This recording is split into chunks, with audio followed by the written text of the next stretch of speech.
السلام علیکم دوستو، شمشیر بے نیام کا دوسرا اور آخری حصہ پیش خدمت ہے۔ اس حصے میں خالد رضی اللہ عنہ بن ولید کی داستان شجاعت ختم ہو جاتی ہے۔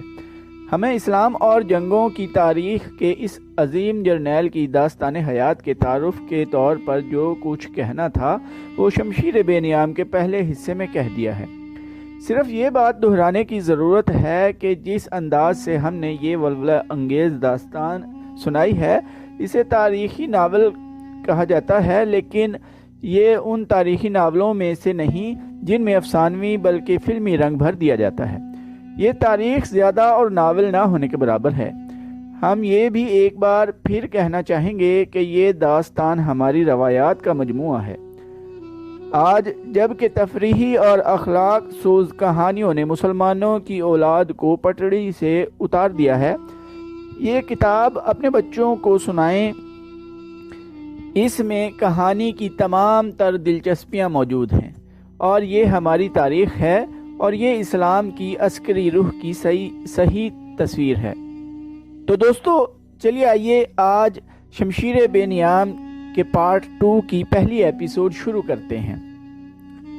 آزادبہ پر مایوسی، غم اور رنج و ملال کے ساتھ دہشت بیتاری ہو گئی تھی، جیسے آسمان پھٹ گیا ہو اور اس کے پاؤں کے نیچے سے زمین نکل گئی ہو۔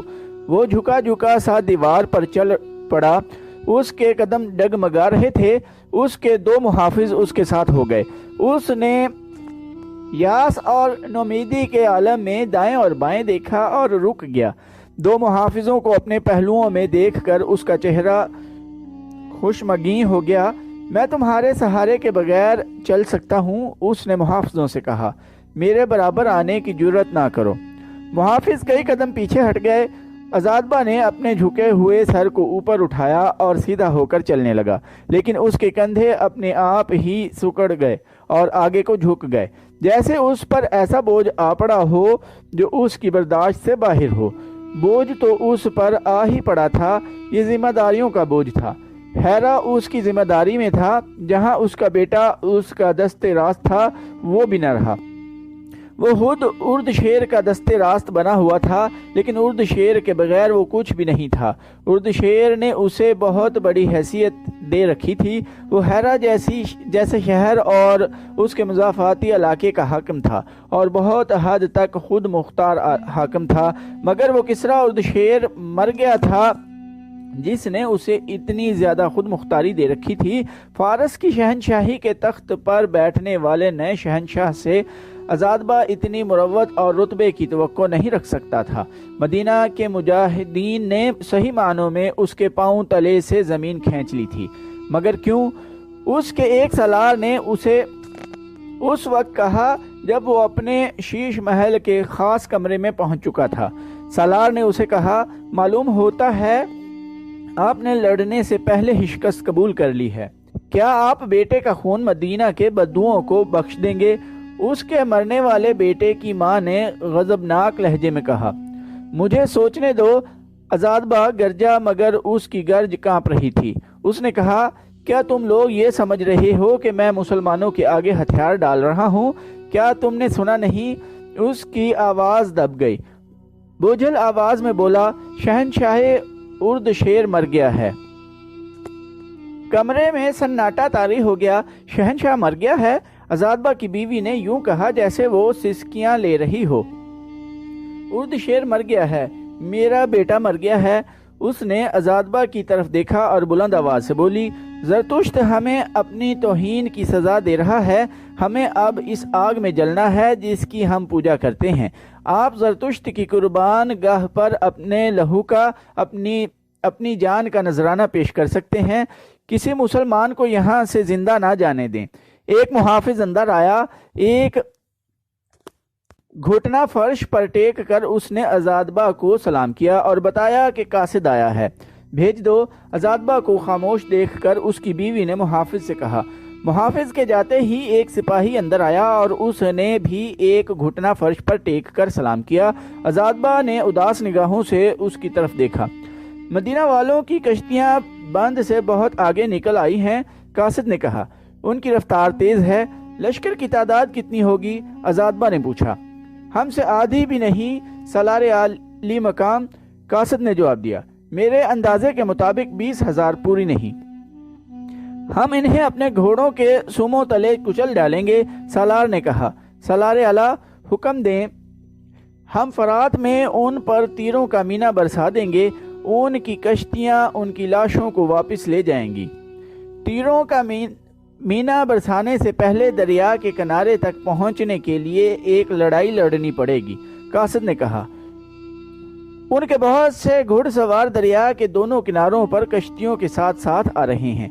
میں نے یہ بھی معلوم کر لیا ہے کہ ان سواروں کا کماندار مسنا بن حارثہ ہے اور زیادہ تر سوار فارس کی شہنشاہی کے مسلمان باشندے ہیں، اور جن کشتیوں میں وہ آ رہے ہیں وہ ہماری فوج کی کشتیاں ہیں۔ یہ ان بزدلوں کی کشتیاں ہیں جو مسلمانوں سے شکست کھا کر بھاگے تھے۔ عزادبہ نے کہا، انہوں نے ایسے دشمن کے لیے راستہ صاف کر دیا ہے جو بہت کمزور تھا۔ مدینہ کے ان عربوں کو ہم نے کبھی پلے نہیں باندھا تھا، ہم آج بھی انہیں کمزور سمجھتے ہیں۔ سالار نے کہا، سالار اعلیٰ، میں حکم کا منتظر ہوں، مجھے بتائیں مسلمانوں کو کہاں روکنا ہے، یا آپ قلعے میں بند ہو کر لڑنا چاہتے ہیں؟ اگر میں کہوں کہ میں لڑنا ہی نہیں چاہتا، عزادبہ نے کہا، تو ہم لوگ تسلیم ہی نہیں کریں گے کہ آپ نے ایسی بات کہی ہے۔ سالار نے کہا، اس وقت آپ شہنشاہ ارد شیر اور اپنے بیٹے کی موت پر اتنے زیادہ مغموم ہیں کہ آپ اچھی طرح سوچ بھی نہیں سکتے۔ اس غم کے باوجود ہمیں سوچنا پڑے گا، عزادبہ کی بیوی نے کہا، اور بڑی تیزی سے سوچنا پڑے گا۔ ہمارے پاس فوج کی کمی نہیں، کسی چیز کی کمی نہیں۔ عیسائی عرب ہمارے ساتھ ہیں، ہم نے خود انہیں یہاں اکٹھا کیا ہے کہ مسلمانوں کو ہیرا سے آگے نہ بڑھنے دیا جائے اور انہیں یہیں ختم کر دیا جائے۔ ہاں، ہمارے پاس فوج کی کمی نہیں، عزادبہ نے کہا، لیکن کوئی کمی ضرور ہے جس سے ہم ہر میدان میں شکست کھا رہے ہیں۔ میں اپنے پیچھے اپنے نام کے ساتھ شکست کی تہمت چھوڑ کر نہیں جاؤں گا۔ میں فتح حاصل کرنے کا کوئی اور طریقہ سوچوں گا۔ میں مدائن جاؤں گا اور دیکھوں گا کہ وہاں کے حالات کیا ہیں۔ یہ بھی دیکھنا ہے کہ شہنشاہ ارد شیر کے مرنے کے بعد ہمیں کوئی مدد دینے والا بھی ہے یا نہیں۔ نہیں سالار اعلیٰ، اس کے سالار نے کہا، ابھی مدائن نہ جائیں، دشمن سر پر آ گیا ہے۔ کیا تم مجھ سے زیادہ بہتر جانتے ہو؟ عزادبہ نے غصیلی آواز میں کہا، کیا تم یہ سمجھ رہے ہو کہ میں بھاگ رہا ہوں؟ جو میں سوچ رہا ہوں وہ تم نہیں سوچ سکتے۔ مجھے یہ دیکھنا ہے کہ ہماری فوج میں وہ کون سی کمزوری ہے جو ہر میدان میں ہماری شکست کا باعث بنتی ہے۔ کیا تم اس پر غور نہیں کر رہے کہ حرمز جیسا جنگجو مسلمانوں کے ہاتھوں مارا گیا ہے؟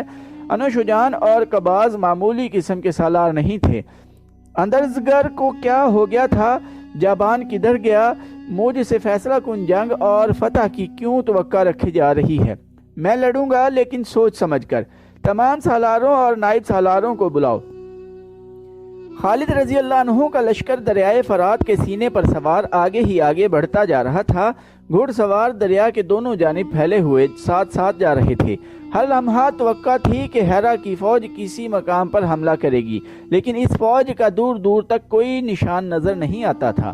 مسنا بن حارثہ کے گھوڑ سوار کناروں سے ہٹ کر دور تک چلے جاتے اور دشمن کا کھرا کھوج ڈھونڈنے کی کوشش کرتے تھے۔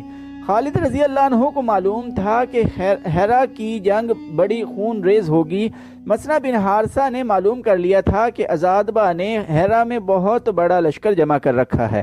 خالد رضی اللہ عنہ کا جذبہ اور عزم تھا کہ وہ دشمن کے ایک بڑے ہی مضبوط فوجی اڈے کی طرف بڑھے جا رہے تھے، ورنہ مسلمانوں اور آتش پرستوں کی جنگی طاقت کا تناسب ایسا تھا کہ خالد رضی اللہ عنہ کو ایک قدم اور آگے بڑھانے کی بجائے واپس آ جانا چاہیے تھا، مگر خالد رضی اللہ عنہ ملک گیری کی ہوس سے یہ خطرے مول نہیں لے رہے تھے، بلکہ وہ اللہ کے حکم کی تعمیل کر رہے تھے۔ اسلام کے پڑوس میں اتنے بڑے اور بہت ہی طاقتور باطل کی موجودگی اسلام کے لیے ایسا خطرہ تھی کہ اسلام آگے بڑھنے کی بجائے پیچھے ہٹتا جاتا پھر غائب ہو جاتا۔ ابن ولید، خالد رضی اللہ عنہ کو دریا کے کنارے سے مسنا بن حارثہ کی پکار سنائی دی۔ منزل قریب آ گئی ہے۔ خالد رضی اللہ عنہ نے اپنے کشتی رانوں سے کہا کہ کشتی کنارے کے ساتھ لے جائیں اور انہیں اتار کر کشتی آگے لے جائیں۔ مسنا اس علاقے سے واقف تھا، پھر بھی اس نے اس علاقے کے 2 آدمیوں کو پکڑ کر کچھ انعام دیا اور رہنمائی کے لیے انہیں اپنے ساتھ رکھ لیا تھا۔ خالد رضی اللہ عنہ جب کنارے پر اترے تو مسنا نے اپنے ایک سوار سے کہا کہ وہ گھوڑا خالد رضی اللہ عنہ کو دے دے۔ خالد رضی اللہ عنہ اس گھوڑے پر سوار ہو گئے۔ مسنا اور خالد رضی اللہ عنہ کے گھوڑے پہلو بہ پہلو جا رہے تھے اور مسنا کی نظریں خالد رضی اللہ عنہ کے چہرے پر جمی ہوئی تھیں۔ خالد رضی اللہ عنہ ادھر ادھر دیکھ رہے تھے۔ ان کی نظریں جب مسنا پر بن حارثہ پر آئیں تو وہ بھی مسنا کی نظریں ان کے چہرے پر جمی ہوئی تھیں۔ کیوں ابن حارثہ؟ خالد رضی اللہ عنہ نے مسکراتے ہوئے پوچھا۔ کیا تو مجھے پہچاننے کی کوشش کر رہا ہے؟ ہاں ولید کے بیٹے، مسنا نے سنجیدہ اور ٹھہرے ٹھہرے لہجے میں کہا، میں تجھے پہچاننے کی کوشش کر رہا ہوں۔ تو مجھے انسان نہیں لگتا، تیرے چہرے پر کچھ گھبراہٹ اور کچھ پریشانی ہونی چاہیے تھی۔ میں اندر ہی اندر پریشان ہوں، خالد رضی اللہ عنہ نے کہا، اور میرے دل پر گھبراہٹ بھی ہے۔ یہ اس لیے کہ میں انسان ہوں، لیکن میں پریشانی اور گھبراہٹ کو چہرے پر نہیں آنے دوں گا۔ یہ چہرہ ایک لشکر کا چہرہ ہے۔ مسنا نے کہا، یہ اسلام کا چہرہ ہے۔ میں سمجھتا ہوں ابن ولید، سالار اعلیٰ کا چہرہ بگڑ جائے تو پورے لشکر کا اور ساری قوم کا چہرہ بگڑ جاتا ہے۔ مجھے یہ بتا ابن حارثہ، خالد رضی اللہ عنہ نے پوچھا، تو نے یہ باتیں کیوں کی ہیں؟ کیا تو مجھے پریشانی اور گھبراہٹ میں دیکھنا چاہتا ہے؟ ہاں ابن ولید، مسنا نے کہا، تجھے شاید احساس نہیں کہ تو کتنے بڑے اور کتنے طاقتور دشمن کے سامنے جا رہا ہے۔ میں اپنے لیے جا رہا ہوتا تو مجھے اپنا غم ہوتا کہ بادشاہ بننے سے پہلے ہی نہ مارا جاؤں۔ خالد رضی اللہ عنہ نے کہا، میں اللہ کے حکم پر جا رہا ہوں، اللہ ہمارے ساتھ ہے، مجھے اور تجھے گھبرانے اور پریشان ہونے کی ضرورت نہیں۔ مجھے یہ بتاؤ کہ آگے کیا ہے؟ مسنا نے ان 2 آدمیوں کو بلایا جو اس علاقے کے رہنے والے تھے اور انہیں کہا کہ وہ بتائیں کہ آگے کیا ہے۔ ان دونوں نے بتایا کہ آگے ہیرا ہے اور وہاں تک زمین ایسی ہے۔ خالد رضی اللہ عنہ نے ان آدمیوں کو وہاں سے ہٹا دیا اور مسنا کے ساتھ ہیرا پر حملے کی سکیم بنانے لگے۔ ہیرا فرات کے کنارے پر واقع تھا۔ خالد رضی اللہ عنہ نے اپنے سالاروں عاصم بن عمرو اور عدی بن حاتم کو کشتیوں سے کنارے پر بلایا۔ میں مان نہیں سکتا کہ آتش پرست ہمیں ہیرا کے اس راستے میں نہیں روکیں گے، خالد رضی اللہ عنہ نے کہا۔ ان کے پاس اتنی زیادہ فوج ہے جسے وہ اس سارے علاقے میں پھیلا سکتے ہیں۔ تمام عیسائی بھی ان کے ساتھ ہیں۔ اگر ہم ہیرا کے سامنے جا کر کشتیوں سے اترے تو دشمن وہیں ہم پر حملہ کر دے گا۔ ہم ہیرا سے دور کشتیاں چھوڑ دیں گے۔ خالد رضی اللہ عنہ بیٹھ گئے اور اپنی تلوار نکال کر اس کی نوک سے ہیرا کا محل وقوع اور اپنی پیش قدمی کا نقشہ بنانے لگے۔ انہوں نے اس مقام سے جہاں وہ کھڑے تھے ہیرا تک پہنچنے کے راستے کی لکیر بنائی جو سیدھی نہیں تھی بلکہ یہ نیم دائرہ تھا۔ انہوں نے یہ لکیر ایک مقام پر ختم کی جو ایک قصبہ تھا۔ یہ ہیرا سے تقریباً 3 میل دور تھا۔ اس قصبے کا نام خورانک ہے۔ خالد رضی اللہ عنہ نے کہا، ہم اس کے قریب سے گزریں گے اور ہیرا کی طرف تیزی سے بڑھیں گے۔ توقع یہی ہے کہ آتش پرست شہر سے کچھ دور ہی ہمارے راستے میں آ جائیں گے۔ میرے بھائیوں، یہ لڑائی خوفناک ہوگی۔ زرتشت کے پجاری اب شکست کا خطرہ مول نہیں لے سکتے۔ آگے مدائن ہے۔ میں تمہیں بڑے ہی سخت امتحان میں ڈال رہا ہوں، لیکن اس امتحان میں پورا اترنا ہے۔ دشمن کی تعداد ہم سے کئی گنا زیادہ ہے۔ اگر ہمیں ہیرا کو محاصرے میں لینے کا موقع مل گیا تو محاصرہ بہت لمبا ہوگا۔ ہم اتنا انتظار نہیں کر سکتے۔ اپنے دلوں میں اللہ سے عہد کرو کہ ہیرا کو فتح کرنا ہے۔ اب کشتیاں چھوڑ دو اور تمام لشکر کو کنارے پر لے آؤ۔ مسلمانوں کی تعداد 18,000 تھی۔ یہ لشکر کشتیوں سے اتر کر کنارے پر آ گیا اور بڑی تیزی سے پیش قدمی کے لیے منظم ہو گیا۔ خالد رضی اللہ عنہ نے سالار عاصم بن عمرو کو آگے اور عدی بن حاتم کو پیچھے رکھا اور خود درمیان میں رہے۔ مسنا بن حارثہ کا سوار دستہ ہر اول کے طور پر لشکر سے کم و بیش 1 میل آگے نکل گیا تھا۔ خالد رضی اللہ عنہ کے حکم سے مجاہدین کا لشکر خاموشی سے جا رہا تھا۔ نعروں اور جنگی ترانوں کی ممانعت کر دی گئی تھی تاکہ پتہ نہ چل سکے کہ کوئی لشکر آ رہا ہے۔ خالد رضی اللہ عنہ نے راستہ ایسا اختیار کیا تھا جو جنگل اور ویران علاقے سے گزرتا تھا اور ادھر مسافروں کی گزرگاہ نہیں تھی۔ مسنا بن حارثہ کے سوار پھیل کر جا رہے تھے تاکہ گھات کا کہیں بھی شک ہو تو لشکر کو پیغام بھیج کر پیچھے ہی روک لیا جائے۔ خالد رضی اللہ عنہ کا لشکر خورنک تک پہنچ گیا، دشمن کی فوج کا کہیں بھی نام و نشان تک نہ ملا۔ خالد رضی اللہ عنہ نے لشکر کو روک لیا اور اپنے ایک جاسوس سے کہا کہ وہ قصبے کے اندر جائے اور دیکھے کہ دشمن کی فوج وہاں تو نہیں۔ خالد رضی اللہ عنہ کا جاسوسی کا نظام ذہین اور جرأت مند آدمیوں پر مشتمل تھا۔ اس میں ان مسلمانوں کی تعداد زیادہ تھی جو فارس والوں کے غلام تھے۔ وہ دجلہ اور فرات کے سنگم کے علاقے میں رہتے تھے۔ ان میں سے ایک آدمی بھیس بدل کر خورنک چلا گیا اور خبر لایا کہ اس قصبے میں کوئی فوج نہیں اور قصبے میں امن و امان ہے۔ تاریخ بتاتی ہے کہ اس قصبے میں متمول لوگ رہتے تھے۔ آج وہاں خورنک کا نشان بھی نہیں ملتا۔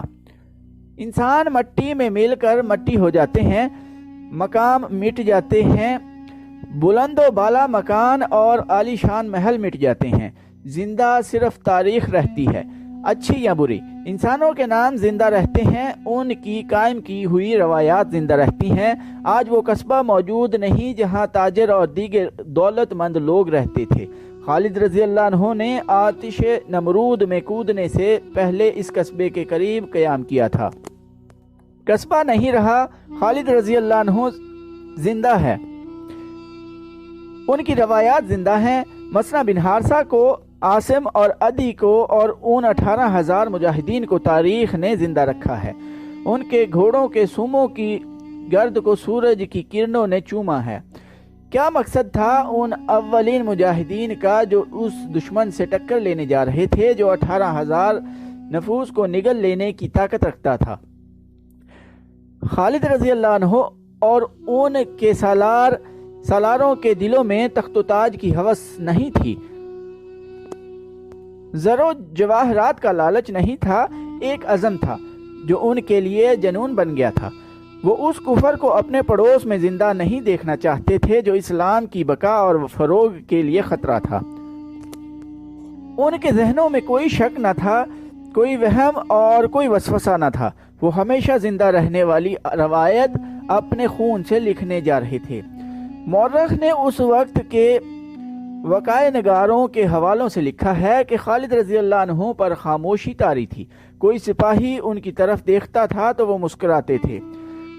خالد رضی اللہ عنہ جب خورنک سے آگے نکلے تو ان کے منہ سے کوئی حکم نکلتا تھا یا کوئی ہدایت، اس کے سوا وہ کوئی بات نہیں کرتے تھے۔ مسنا بن حارثہ شب خون اور دن کی چھاپا مار جنگ کا اور بھاگ دوڑ کر لڑنے والی لڑائی کا ماہر تھا۔